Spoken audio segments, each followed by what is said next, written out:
Bien, mis queridos hermanos y hermanas, vamos a empezar nuestro estudio para el día de hoy, donde seguimos meditando en esta epístola del apóstol San Pablo a los Gálatas.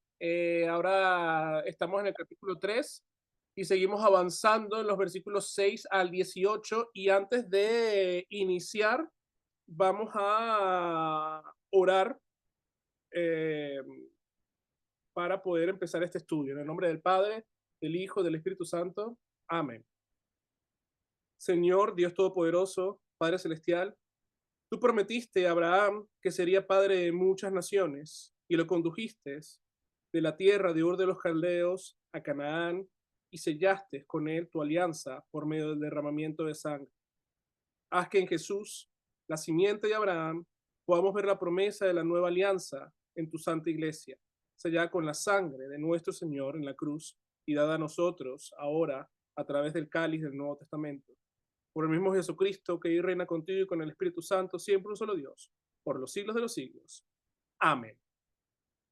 Muy bien, entonces inicié con la colecta para la celebración del Día de San Abraham, porque justamente hoy nos encontramos, y lo vamos a ver a lo largo también de la epístola del apóstol San Pablo a los Gálatas, que él va a usar la figura de Abraham y va a interpretar a la luz de las escrituras muchas cosas para cada uno de nosotros. Entonces, vamos a leer la sección que tenemos para el día de hoy, empezando en el versículo 6 al 18. Y escrito está: Así, Abraham creyó a Dios y le fue contado por justicia. Sabed, por tanto, que los que son de fe, estos son hijos de Abraham. Y la escritura, previendo que Dios había de justificar por la fe a los gentiles, dio de antemano la buena nueva a Abraham, diciendo: en ti serán benditas todas las naciones. De modo, de los que son de la fe, son bendecidos por el creyente Abraham, porque todos los que dependen de la obra de la ley están bajo maldición, pues escrito está: maldito todo aquel que no permaneciere en todas las cosas escritas en el libro de la ley para hacerlas. Y que por ley, y que por la ley ninguno se justifica para con Dios. Es evidente, porque el justo por la fe vivirá. Y la ley no es de fe, sino que dice: el que hiciera estas cosas vivirá por ellas. Cristo nos redimió de la maldición de la ley, hecho por nosotros maldición, porque está escrito: maldito todo aquel que es colgado en un madero, para que en Cristo Jesús la bendición de Abraham alcanzase a los gentiles, y a fin de que por la fe recibiésemos la promesa del Espíritu. Hermanos, hablo en términos humanos. Un pacto, aunque sea de hombre, una vez ratificado, nadie lo invalida ni le añade. Ahora bien, a Abraham fueron hechas las promesas y a su simiente. No dice y a las simientes, como si hablase de muchos, sino como de uno, y a tu simiente, la cual es Cristo. Esto pues digo: el pacto previamente ratificado por Dios para con Cristo, la ley que vino 430 años después, no la abroga, para invalidar la promesa. Porque si la herencia es por la ley, ya no es por la promesa, pero Dios la concedió a Abraham mediante la promesa. Esto es palabra de Dios. Te adoramos, Señor. Entonces, aquí tenemos una gran sección, una bonita sección que nos habla un poco acerca del Antiguo Testamento y de la promesa que Dios dio a Abraham en Génesis 15. Y aquí el apóstol San Pablo va a estar usando esta figura, la figura de Abraham, del padre de la fe, del gran padre para los judíos, para mostrarles que todo lo que ellos creen y cómo lo creen y cómo están interpretando las escrituras es de una forma incorrecta. Y el mismo Lutero, por ejemplo, después vamos a estar leyendo algunas secciones de su comentario, va a estar hablando de cómo la Iglesia Católica también como que no lee bien estos pasajes y lo que tratan es de vivir bajo la ley y no bajo lo que el Evangelio y las buenas noticias nos dicen.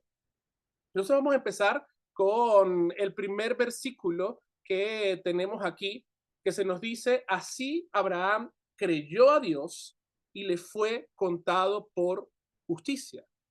Entonces nosotros vemos que en las escrituras, y vamos a decir así, el término justicia es un término muy común del lenguaje paulino. En sus escritos, en sus cartas, vamos a encontrar mucho el término dikaiosune, justicia. Y aquí empieza todo el argumento sobre lo que significa en realidad la fe, trayendo a la palestra al padre de la fe, a Abraham. Y lo interesante que, por ejemplo, yo siempre le digo a mis estudiantes de catecismo y también a mis estudiantes de diaconisas, que aquí tengo, estoy viendo que tengo 4 de mis estudiantes de diaconisas, yo siempre les digo que hay que poner, en el caso que estábamos estudiando a Jesús en su contexto, hay que poner en este caso a Abraham en su contexto y la historia de Abraham y las escrituras en su contexto. Aquí Pablo nos está ubicando a Abraham en el verdadero contexto que Génesis habla para poder argumentar todo lo que trae ahora en la perícopa, que es el pacto de Dios con Abraham. Entonces, fíjense, Abraham, él cree en Dios, en la promesa de Dios, desde el mismo momento que Dios le da su promesa. Y vamos a recapitular un poco Génesis 15. En Génesis 15, Dios habla con Abraham y le está hablando acerca de quién lo va a heredar, de su descendencia. Y Abraham le dice, Señor, tengo 86 años. Bueno, en realidad le dice, soy viejo, no tengo descendencia y mi esposa es estéril. El único que va a poder heredarme, si es que me hereda, es mi siervo Eliezer. Y Dios le dice, no te va a heredar tu siervo Eliezer, sino que un hijo que yo te voy a dar, ese va a ser el que te va a heredar. Y le dice, cuenta las estrellas que están en el cielo, si es que puedes, así va a ser tu descendencia. Y el texto nos dice que, y creyó Abraham y le fue contado por justicia. Aquí Pablo está citando Génesis 15, Génesis 15, 6, y creyó a Jehová y le fue contado por justicia. Pero, ¿en qué creyó Abraham? No solamente aquí nos está hablando, o el texto de Génesis no nos está hablando simplemente de un hijo, sino nos está hablando acerca de el hijo de la promesa. ¿Y cuál promesa? La promesa que tenemos aquí en pantalla, en Génesis 3:15. Y pondré una enemistad entre ti y la mujer, y entre tu simiente y la simiente suya, y ésta te herirá la cabeza y tú le herirás el calcañar. El protoevangelio, lo que desde Adán todos los creyentes creían, confiaban y esperaban que Dios cumpliera su promesa, que Dios cumpliera la promesa de el Salvador. Entonces, Dios habló con Abraham y lo apartó y le dijo, cuando lo llama, le dice que él va a tener una descendencia y que él va a ser bendito y que por él va a bendecir a las naciones. Y luego va a seguir ratificando esta misma promesa Dios en Génesis 15 acerca de la promesa de que van a ser benditas las naciones por causa de la descendencia de Abraham. Y por ejemplo, Lutero va a decir que Abraham cree en la promesa de Dios y Pablo está haciendo énfasis en esta palabra, creer, episteusen, en el griego. Y nuestras confesiones van a decir que la fe, el creer, es el culto supremo a Dios. Pero no es cualquier fe, es la fe que se aferra a la obra de Cristo, la fe que confía que para Dios nada es imposible. Y en este texto de Génesis tenemos una gran lucha. Abraham tiene una gran lucha entre lo que es la fe y la razón. Uno considera y las escrituras nos hablan acerca de Abraham como el gran padre de la fe, pero que Dios le dijera esto a su edad, con una esposa estéril. Quizás uno se pone a pensar, y Abraham mismo estaba pensando y estaba racionando acerca de, bueno, me va a heredar tal o cual persona. Y después vamos a ver, por ejemplo, más adelante en Génesis 16, un capítulo después, que Sara y Abraham, en vez de confiar en los tiempos del Señor, se adelantan y hacen otra cosa. Y ahí viene Ismael, que no es el hijo de la promesa que Dios había hecho. Entonces uno puede decir, ah, bueno, fue fácil para Abraham tener fe, fue fácil para Abraham ir al monte para ir a sacrificar a su hijo, pero no,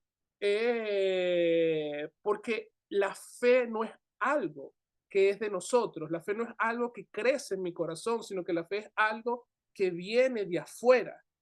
Y la vida cristiana, mis queridos hermanos, así como cuando uno pone a Abraham en contexto y uno se pone también en los zapatos de Abraham, la vida cristiana no es fácil.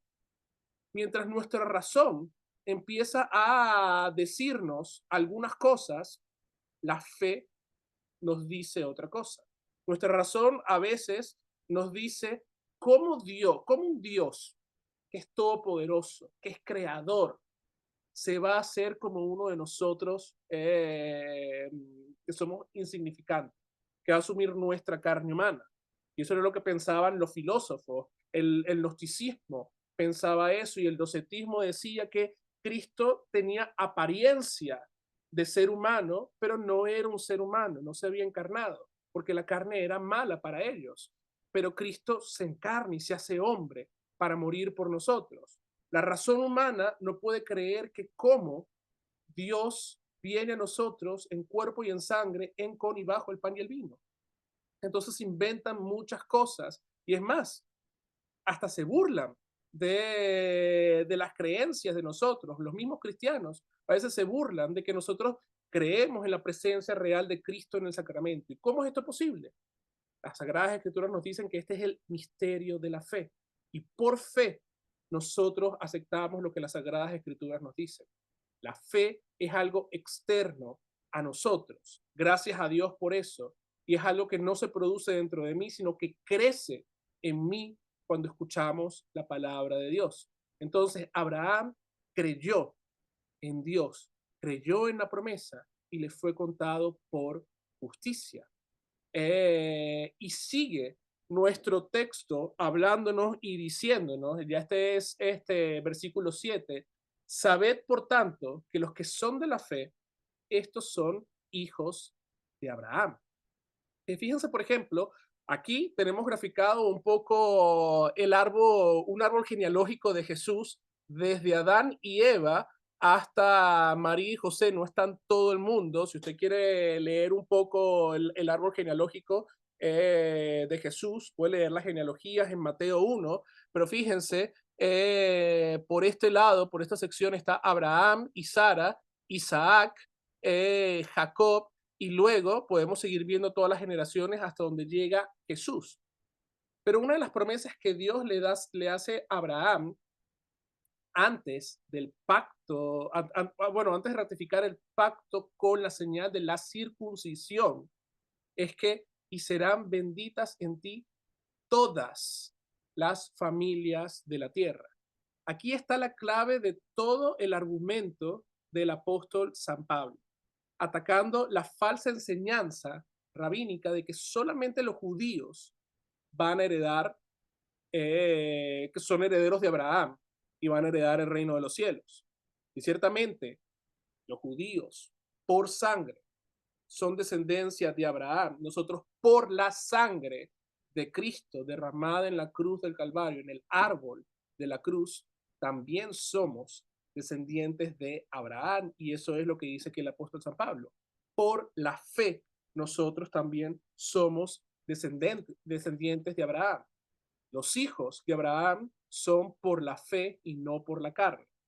Y por ejemplo, había un argumento rabínico que hablaba acerca de la justificación o de la justicia por las obras de la fe. que hizo Abraham. Entonces, aquí el apóstol San Pablo va a hablar y va a hacer más énfasis, y ya lo vamos a ver dentro de un rato, acerca de lo que es la fe versus las obras. Pero vemos que aquí Abraham, si leemos nuevamente Génesis 15:6, y creyó Abraham y le fue contado por justicia, Dios vio la fe por la cual Abraham se aferró a la promesa de su hijo. Y no era y como les dije, no es un simple hijo, no era simplemente Isaac, era lo que representaba Isaac y la descendencia que iba a representar Isaac, que era a Cristo. Por eso es que cuando Jesús está en la sinagoga y él le dice que antes de que Abraham fuese, él era, él les va a decir en Juan 8, y Abraham vio mi día y se alegró en él. ¿Qué día vio Abraham? Abraham, por la fe, vio el día de la redención de la humanidad en Cristo Jesús. Cuando estaba en Génesis 22, la historia del sacrificio de Isaac y luego como el sustituto, este carnero, estaba ahí, ellos hicieron un sacrificio a Dios, porque el ángel del Señor le dijo que sacrificara a aquel cordero, el sustituto. Abraham, por la fe, vio el día del Señor, de nuestro Señor Jesucristo, y se glorió. Y fíjense, aquí les traigo un comentario sobre esto de la fe que trae Lutero. Y Lutero va a decir, aprendan a comprender lo que constituye la verdadera justicia cristiana. La fe es débil, pero Dios la considera de tal forma que no pondrá en nuestra cuenta el pecado. No nos castigará ni nos condenará por él. Nos perdonará nuestros pecados como si no fuera nada. Lo hará no porque seamos dignos de tal misericordia, sino por causa de Jesús, en quien nosotros creemos. Paradójicamente, el cristiano es tan recto como errado, tan santo como profano, enemigo de Dios como hijo de Dios. Nadie puede armonizar estas contradicciones a menos de que comprenda el verdadero camino a la salvación. Bajo el papado, va a decir Lutero, nos dijeron que trabajáramos hasta que hayamos abandonado el sentimiento de culpa. Pero los autores de esta idea descabellada con frecuencia se dejaron llevar por la desesperación a la hora de la muerte. Me hubiera pasado a mí si Cristo en su misericordia no me hubiese librado de este error. Consolémonos de esta manera, consolemos de esta manera al pecador afligido. Hermano, nunca vas a poder ser perfecto en esta vida, pero puedes ser santo. Y él dirá, ¿cómo puedo ser santo cuando siento mis pecados? Tú le vas a responder, ¿sientes tus pecados? Esa es una buena señal. Es un buen punto hacia el alivio de reconocer tu enfermedad, uno muy necesario. Pero ¿cómo quitaré mi pecado? Preguntará, y tú le contestarás, mira al médico celestial, a Cristo, que sana a los quebrantados de corazón. No consultes a los curanderos de la razón. Cree en Cristo y tus pecados serán perdonados. Su justicia será tu justicia y tus pecados serán perdonados. Entonces, aquí Lutero nos está hablando acerca del consuelo que nos da la fe o de creer en Cristo Jesús, de creer para justicia. Entonces, y esto es importante para nosotros, este va a ser importante para todo el argumento que San Pablo va a estar trayendo aquí en esta carta. También, por ejemplo, en el versículo 8, Lutero va a hacer toda una discusión sobre este mismo punto que aparece aquí, porque él va a citar, y serán benditas de ti todas las familias de la tierra.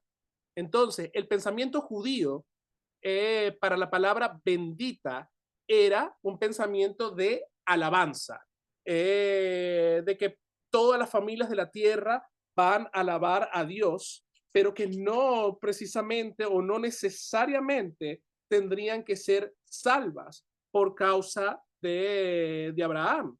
Y lo que dice Lutero es que con las palabras, Abraham creyó Pablo está describiendo aquí a un Abraham espiritual, un Abraham renovado por la fe y regenerado por el Espíritu Santo, para que fuera padre de muchas naciones.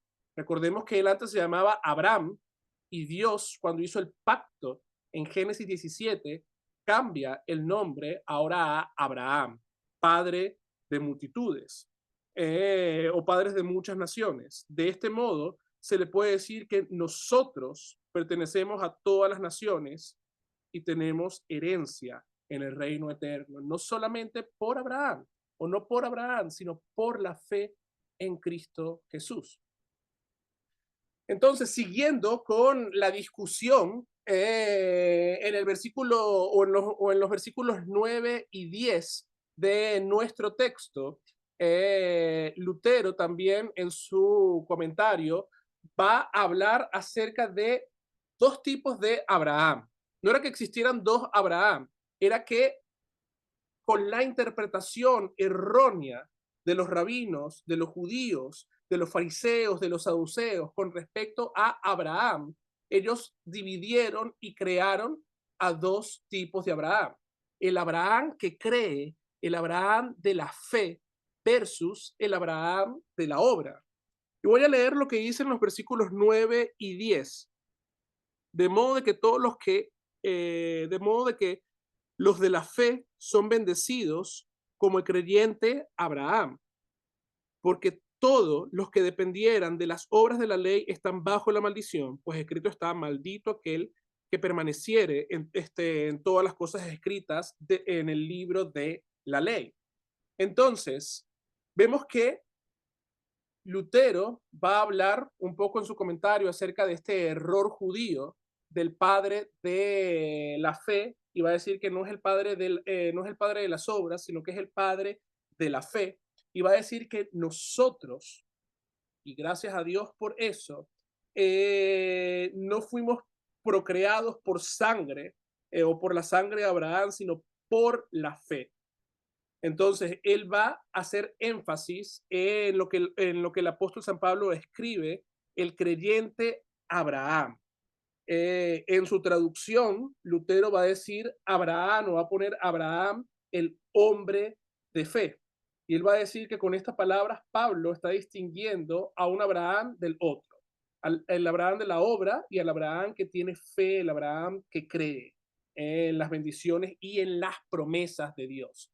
Y nuevamente les ratifico que la promesa a la cual Abraham estaba creyendo, la promesa en la cual Abraham confiaba y ponía su fe, era en la promesa de el Salvador, era en la promesa de que Dios iba a enviar a una simiente, a la simiente prometida, al Génesis 3:15, y que por ahí iba a venir nuestro Salvador. Entonces, por algo es el protoevangelio, por algo es el primer evangelio, por algo es que es base y fundamento de nuestra vida y cuando vemos la cruz, vemos el cumplimiento de ese protoevangelio. Y yo le decía a mis estudiantes de catecismo, a los niños, que ellos necesitan aprender, si se lo han aprendido de memoria, Génesis 3:15, porque aquí está la base de todas las demás promesas y la base de nuestra fe y pondré en enemistad entre ti y su simiente, y entre la simiente y la simiente suya, y esta te herirá la cabeza y ella te morderá el calcañar. Entonces, aquí estamos viendo cómo Dios prepara todo, cómo Dios, una vez entrado el pecado al mundo, también entra la promesa de salvación. Y esta promesa pasó de generación en generación, y Abraham confió en esa promesa. Estas son las buenas noticias, las buenas nuevas de salvación, lo que la fe quiere proclamar. Por eso es que yo no sé si ustedes han tenido la oportunidad de leer unas revistas que se llaman Las Buenas Noticias y siempre en su introducción dice que el nombre de esta revista, Las Buenas Noticias, es por el texto o es por lo que los ángeles dijeron. Os traigo buenas nuevas de salvación, que hoy en la ciudad de David os ha nacido un Salvador, el Cristo. Eso es el evangelio que ve el cumplimiento o parte del cumplimiento del Génesis 3:15 la simiente prometida, encarnándose, y el cumplimiento final del protoevangelio lo vamos a ver en la cruz del Calvario. Jesús muriendo por cada uno de nosotros, Jesús cargando nuestros pecados y dándose por nuestros pecados. Entonces el mismo apóstol San Pablo aquí va a tener esta discusión hablando acerca de la maldición. Y Lutero va a decir que todo lo que no se hace con fe y todo lo que no proviene de la fe es pecado. Entonces, aquí tenemos que dejar algo claro, porque cuando uno habla acerca de las obras y de la ley, que no vivimos bajo la ley, pudiera la gente pensar, ah, bueno, pero es que ustedes entonces son antinomitas, no ven la ley para nada. Y no, la ley es importante, la ley nos muestra nuestro pecado, la ley nos frena para no seguir pecando y la ley de Dios nos guía y nos muestra cuál es la buena y misericordiosa voluntad de nuestro Señor. Pero no vivimos para cumplir la ley, no vivimos para cumplir las demandas de la ley porque fue Cristo quien cumplió todas las demandas de la ley.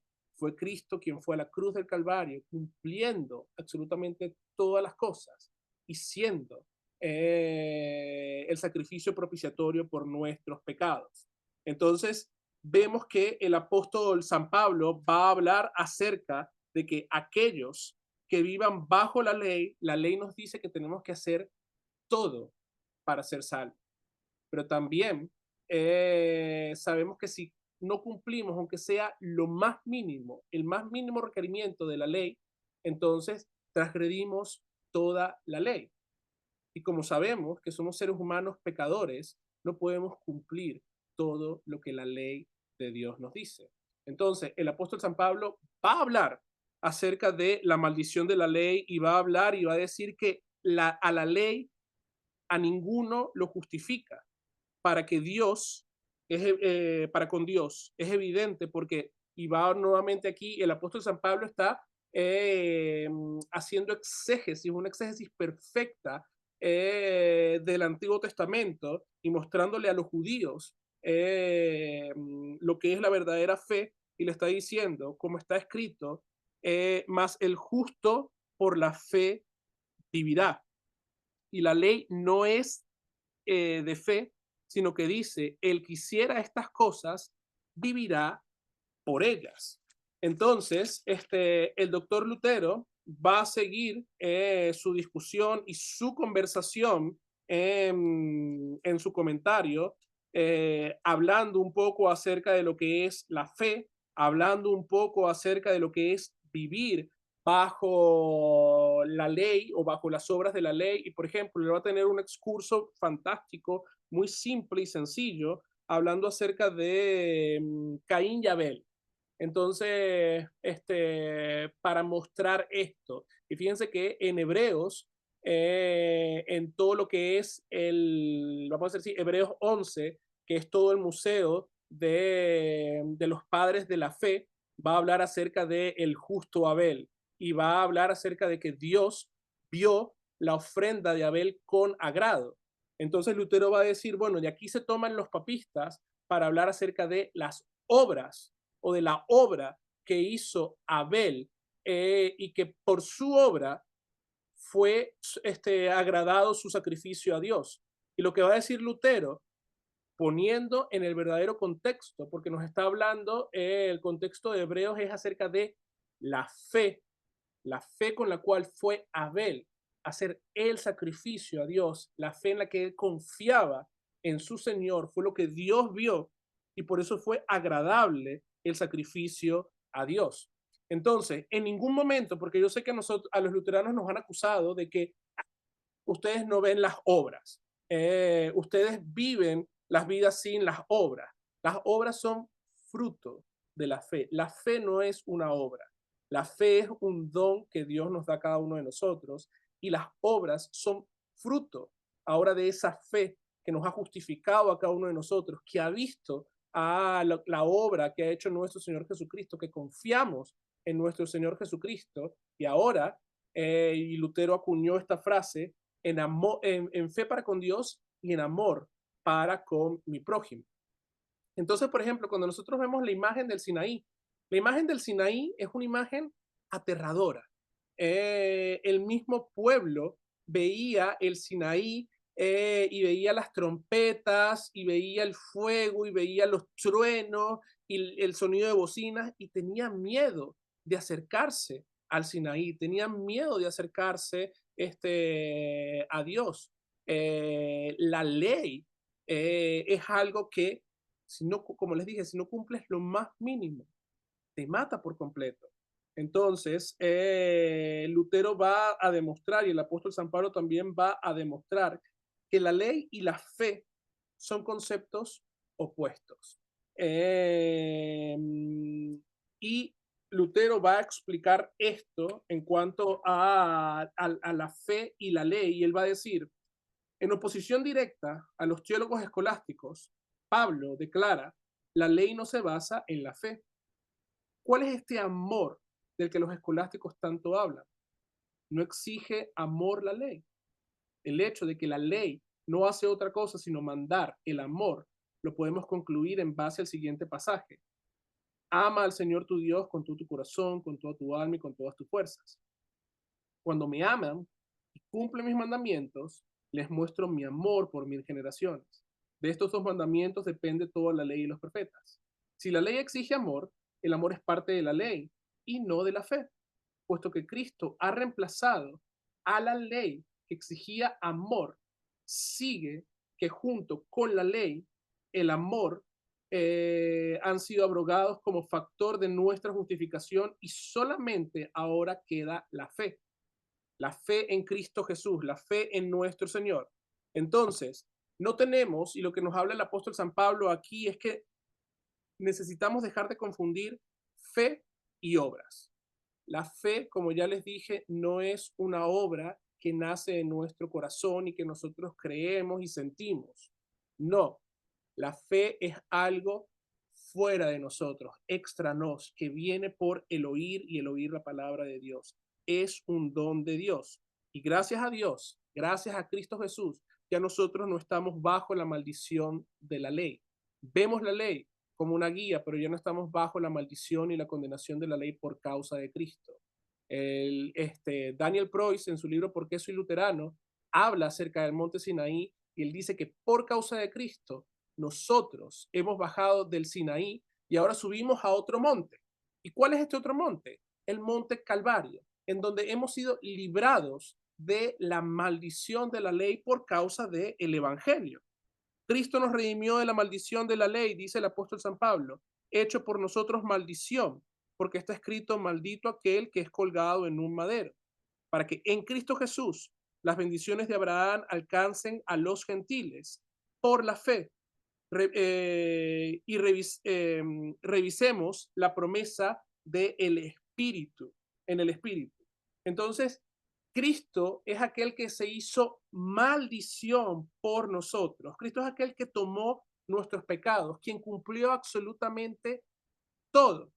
Entonces, fíjate que nuestro texto se nos dice que Cristo, no es que Cristo estaba bajo o nacido bajo la maldición, sino que Cristo fue hecho maldición. O sea, fue algo que se le imputó a nuestro Señor Jesucristo. No nació con esa condición, sino que Él llevó nuestros pecados a la cruz del Calvario. Y hace poco estaba hablando acerca del concepto en el Calvario, en las palabras del Calvario, Elí, Elí, lama sabactani, Dios mío, ¿por qué me has abandonado? Y este es el punto más fuerte de la pasión de nuestro Señor Jesucristo, donde Dios literalmente, Dios el Padre, abandona al Hijo, porque Dios santo, poderoso, no puede estar delante de la presencia del pecado. Por eso es que Dios se media para nosotros y por nosotros, por amor, para que no muramos tampoco viendo ahora su santidad en este cuerpo pecador. Pero Cristo en la cruz del Calvario cargaba todos los pecados de la humanidad. Esto cargó tus pecados, cargó mis pecados pasados, mis pecados presentes y mis pecados futuros, los pecados de toda la humanidad. Y en ese punto ya no hay marcha atrás. nuestro Señor Jesucristo va a morir y debe morir por causa de nuestros pecados. Y el mismo Jesús va a hablar acerca de su muerte y va a decir cómo es el que él va a morir.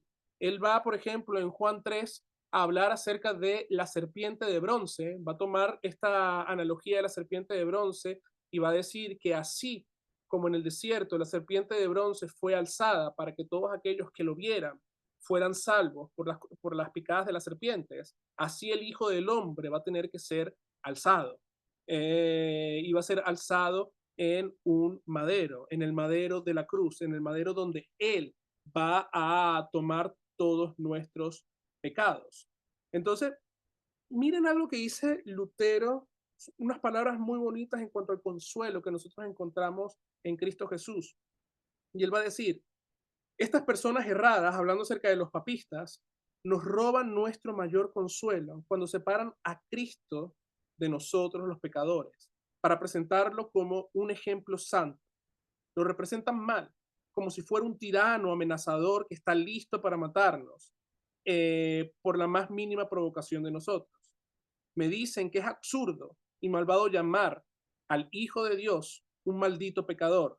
Y yo respondo, si niegas que es un pecador condenado, tras negar que Cristo murió, no es menos absurdo decir que el Hijo de Dios murió que decir que el Hijo de Dios fue pecador.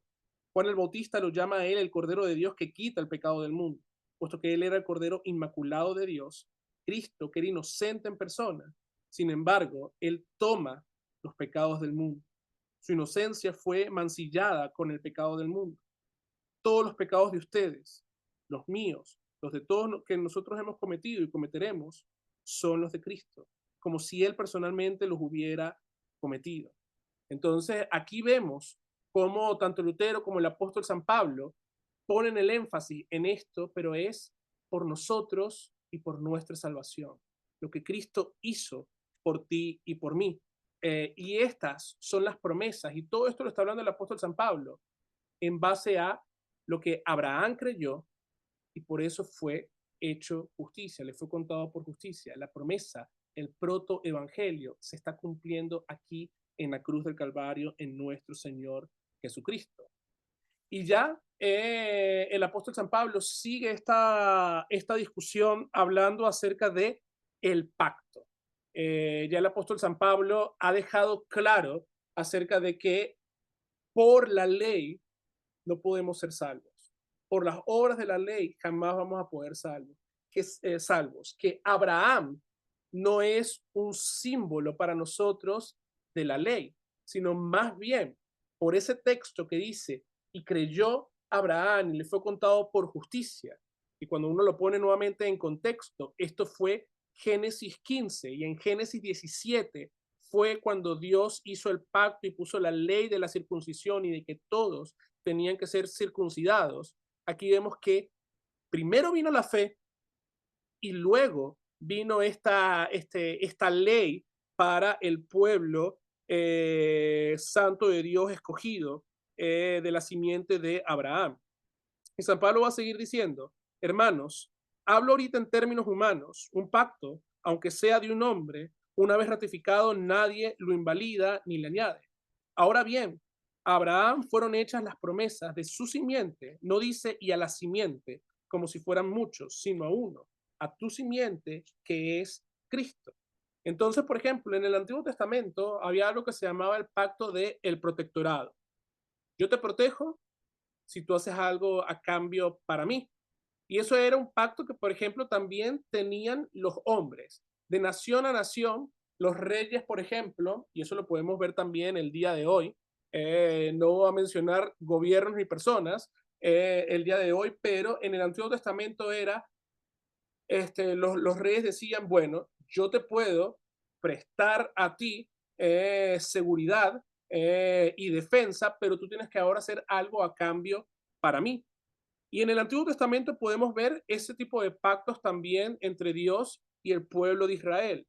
Protección bajo el cumplimiento de la ley.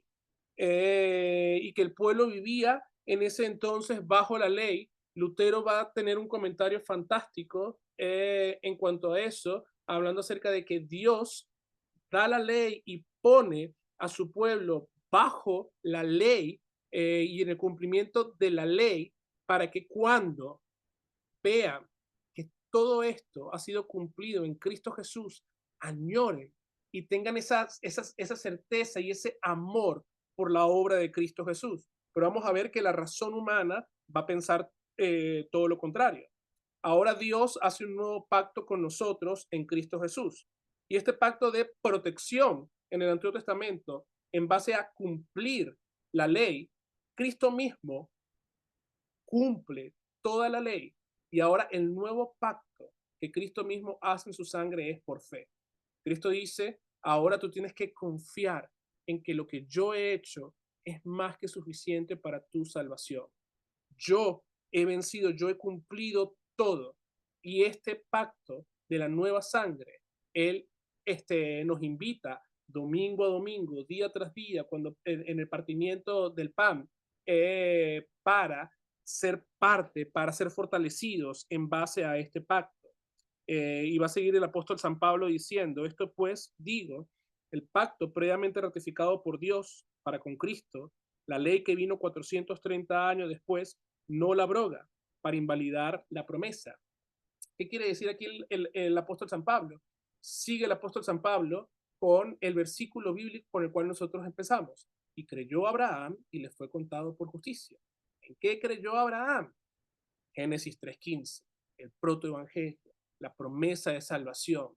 Y esa promesa no iba a ser cortada o derogada por causa de la ley del Sinaí, que fue dada 430 años después, cuando el pueblo sale de la esclavitud. Aquí también el apóstol San Pablo está haciendo eco a la profecía que hace Dios mismo en Génesis 15, diciéndole a Abraham que va a tener una gran nación, pero su pueblo va a ser esclavo durante 400 años en una nación extranjera.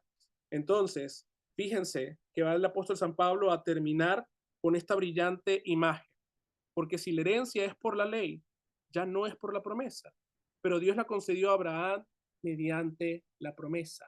Y por causa de la promesa, por causa de Cristo, que es el verdadero Hijo de la promesa, aquel que nos da perdón y salvación, es que nosotros heredamos el reino de los cielos. Nosotros tenemos herencia en el reino de los cielos. Por eso Jesús y por eso el texto brillante que nuestros padres en la Reforma colocaron para la celebración del Día de la Reforma es Juan 8, cuando estaba hablando acerca de todo este tema de quién pertenece en la casa. El siervo no va a heredar absolutamente nada. El que hereda es el hijo y la herencia va para el hijo, va para la familia. Y aquí el mismo apóstol San Pablo nos está diciendo que nosotros, aquellos que no nacimos en el pueblo judío, somos herederos por la fe de todas las promesas que Dios nos ha dado. Y en medio de esas promesas nosotros nos acercamos no solamente al sacramento del altar, sino también nos acercamos al sacramento del santo bautismo, diariamente y constantemente, donde sabemos que recibimos perdón de pecados, vida eterna y salvación. Dios nos da todo eso a cada uno de nosotros por causa de lo que Cristo mismo ha hecho. Y en eso es lo que nosotros nos aferramos. El pacto que Dios hizo con Abraham en Génesis 15 también es para nosotros. Dios bendijo a todas las naciones por causa de Cristo. Y ahora, y ese argumento también lo trae el apóstol San Pablo y lo estudiamos cuando estudiamos la epístola de Pablo a los romanos, nosotros pertenecemos a la Israel espiritual. Somos, dice el apóstol San Pedro, nación santa, pueblo escogido por Dios. Entonces ya para ir concluyendo, hemos visto que la justicia de Dios es obtenida por la fe, mas el justo por la fe vivirá. Y este es el pilar de la reforma luterana. El artículo 4 de la Confesión de Augsburgo nos dice que somos justos por gracia, por causa de Cristo, mediante la fe. Y luego en el artículo 5 nos va a decir cómo obtenemos la fe por causa del oficio de la predicación, porque la fe viene por el oír y el oír la palabra de Dios. Somos linaje de Abraham por la fe en la promesa. Y nuevamente, ¿cuál promesa? Génesis 3:15, la promesa de el Salvador. Ya no estamos bajo la maldición de la ley, sino que ahora vivimos en el Evangelio, en las buenas noticias de que tenemos un Salvador que es el Cristo. Cristo hizo todo por nuestros pecados, incluso aquel que no cometió pecado, dice el apóstol San Pablo, se hizo pecado por nosotros. Él cargó tus pecados y mis pecados, y por eso es que nosotros podemos ir confiados día tras día a la cruz de nuestro Señor Jesucristo y entregarle todo lo que nosotros somos. Y es muy bonito que vamos a decir así, en el último día de este tiempo de preparación para la cuaresma, que mañana empezamos la cuaresma con el miércoles de ceniza, que nos recuerda que del polvo somos y al polvo volveremos. Recordemos y meditemos primero en que somos pecadores. También meditemos en las consecuencias de nuestros pecados y recordemos que podemos constantemente y confiadamente ir a la cruz de nuestro Señor Jesucristo y entregarles nuestros pecados. La cuaresma es un tiempo de arrepentimiento. La cuaresma es un tiempo de confesión. La cuaresma es un tiempo en el cual nosotros nos acercamos a nuestro Señor Jesucristo confiados en que Él nos da perdón. ¿Por qué? Porque somos herederos por la gracia de Dios de todo lo que Él nos ha dado. Todo lo que es de Cristo es mío. Y si todo lo de Cristo es mío, la salvación es mía, el perdón de los pecados es mío, el cielo eterno es mío. Ya tengo el cielo, ya tengo la vida eterna, pero todavía no, porque esperamos la consumación de todos los tiempos. Entonces, mis queridos hermanos, aquí llegamos al final de nuestro tiempo del estudio. Voy a hacer una pausa aquí en la grabación